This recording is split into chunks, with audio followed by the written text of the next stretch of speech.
Alors, pour le prochain crâne, on a encore un reptile, mais cette fois-ci, on a un crâne de tortue. Donc, si vous pouvez voir, le crâne est quand même assez différent de notre autre reptile précédent. Il est assez différent du crâne de l'alligator, notamment vu qu'il y a moins de trous au niveau du crâne, il ne porte pas de fosse temporale. Donc, si on regarde au niveau du crâne de profil, la plus grande ouverture, c'est l'orbite, qui est le trou pour les yeux, ici. Et comme j'ai dit, contrairement à l'alligator, il n'y a pas les fosses temporales et inférieures et supérieures. Donc, si on regarde au niveau des structures du crâne, on a le squamosal qui est vraiment en position postérieure ici. Et comme j'ai dit, contrairement à l'alligator, il ne borde pas les fosses. Le fait que la tortue n'ait pas de fosse, ça lui permet d'avoir une protection supérieure pour son crâne. Et elle a besoin de muscles un peu moins importants que l'alligator, qui lui en a besoin pour capturer ses proies.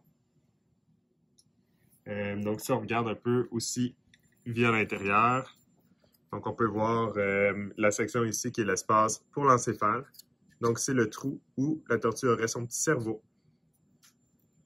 Et l'espace ensuite qui est vide ici, ce serait l'espace où il y aurait les muscles pour les articulations. Donc, si on revient un peu vers l'avant pour la bouche, normalement, la tortue aurait un bec corné, mais ce n'est pas une structure osseuse qui est conservée, puisque la tortue n'a pas de dents non plus.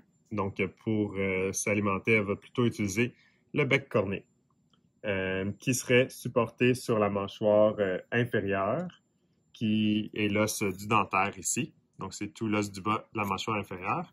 Puis, il va avoir la mâchoire supérieure qui va porter l'autre partie du bec corné, qui va être formée du maxillaire, qui est le gros os ici, ainsi que le prémaxillaire, qui est le petit os plus au milieu, qui est très poreux. Si on regarde d'une autre vue aussi, on peut mieux les voir. Donc, on voit le prémaxillaire qui est ici, dans le centre, avec la petite ligne en U, puis le maxillaire là, qui est l'os de la mâchoire des deux autres côtés.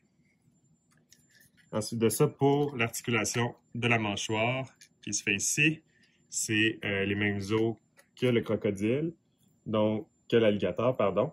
On a le carré qui est l'os du haut, ainsi que l'articulaire qui est l'os du bas. Donc, c'est ce qui permet l'ouverture avec les ressorts facultatifs. Finalement, pour le palais, les tortues vont avoir un palais secondaire qui est ici et un palais primaire qui est beaucoup moins isolé que celui des alligators, qui est juste en dessous ici, qui permet la communication avec, on va fermer ça, avec les narines internes qui sont l'ouverture ici. Les deux petites ouvertures.